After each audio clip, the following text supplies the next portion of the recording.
Hello guys, welcome back. My name is Sander and today we are going to be going over the 2021 NHL Awards and who I think should win all of them. So we're going to do the Jack Adams Award, Selke Trophy, Lady Byng, Calder, Hart, Norris, Tedweiser, and Vezina trophies. But before we do that, I would like to congratulate Pekka Rinne for winning the King Clancy Trophy, Oscar Lindblom for winning the Bill Masterton, and Kevin Hodgson for winning the Will Lee Community Hero Award. I decided to make this video now and not before these were released just because I feel like these three awards are obviously important, but they're more so off the ice than on the ice. So I'm gonna do the other ones right now, and nonetheless, congratulations to those three. And now, let's move on to the video. So, starting with the Jack Adams Award.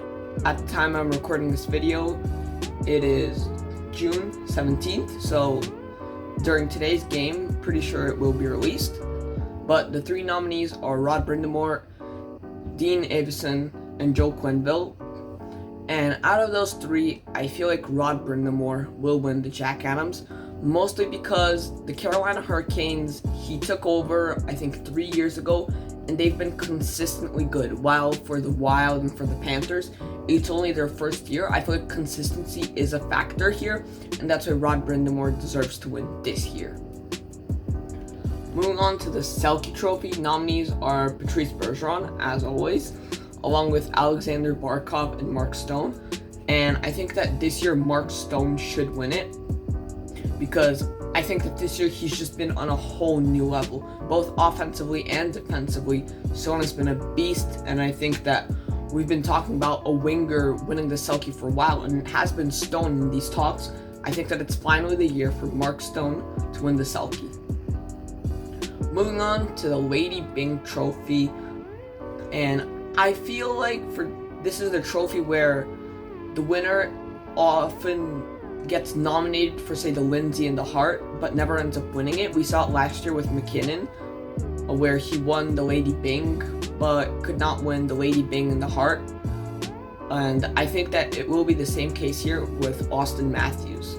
I should mention the other two nominees are Jared Spurgeon and Jacob Slavin. But I feel like out of those three, Matthews will win the Lady Byng, mostly because he was nominated for the Lindsay and the Hart, and he probably won't win, so he's gonna win the Lady Byng. It's just a pattern thing. I might be completely wrong, but it's what I think. So moving on to the Calder Trophy, we have Kirill Kaprizov, Alex Nedeljkovic, and Jason Robertson.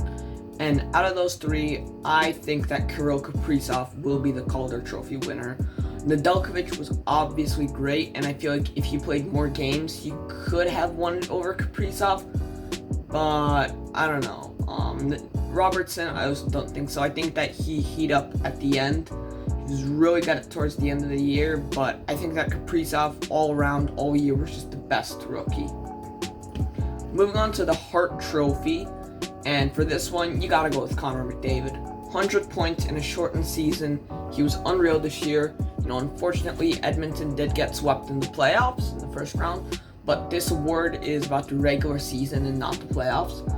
So I feel like during the regular season, Connor McDavid was the most valuable player to his team. Now, moving on to the Norris Trophy for Best Defenseman, nominees are Adam Fox, Victor Hedman, and Cale Makar.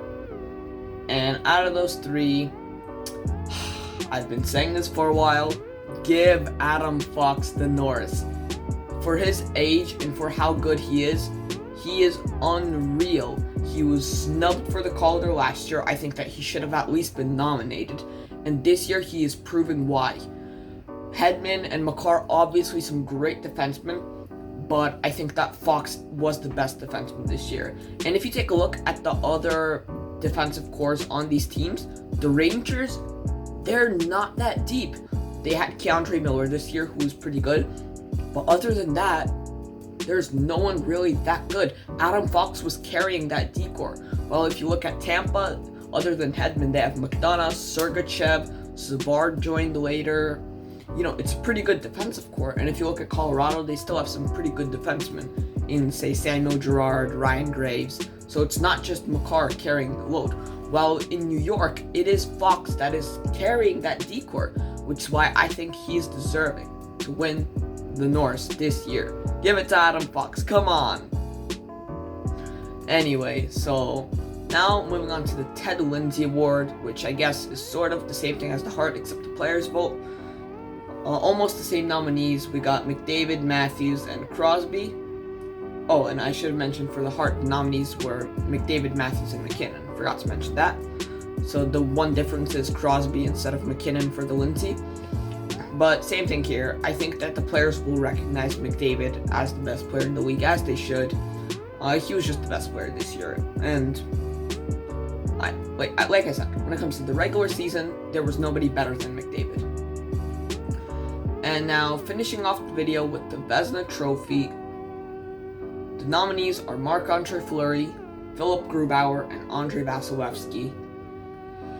Out of those three, I think the winner should be Vasilevskiy. Tampa's decor wasn't as good as in years prior, at least I don't think it was, and Vasilevskiy had to be really, really clutch for them. He had an insane amount of wins, good save percentage, good goals against average. He was just really good for Tampa this year, and I know this doesn't count towards that actual award, but in the playoffs, he is continuing to be amazing. Fleury, Grubauer, both amazing seasons, but Vasilevskiy, I think, is a step above them, and he will win the Vezina this year. And also, while I'm sitting here recording, I'll add a bonus, why not? How about the Jim Gregory GM of the Year? Let's predict that as well. So the three nominees are Marc Bergevin, Lou Lamoriello, and Bill Zito. And I think that the main difference for this award is that it's voted on later in the year. So during the playoffs, now that we've seen the teams in the playoffs, it does have an effect. So for that reason, I am going with Marc Bergevin for this one. It's kind of funny that people were screaming to fire him when they were down 3-1 in the series to the Leafs, and now he is probably about to win the GM of the Year, just because I feel like he built a team that's built for the playoffs. Lots of great additions. Bill Zito, Lou Lamoriello, obviously both great, but I think that the winner will be Marc Bergevin. But that is going to be it for this video. Thank you so much for watching. Click like if you enjoyed. Click subscribe if you really enjoyed. You can follow some of my social medias. Links will be down below. Thanks so much for watching. See you guys next time.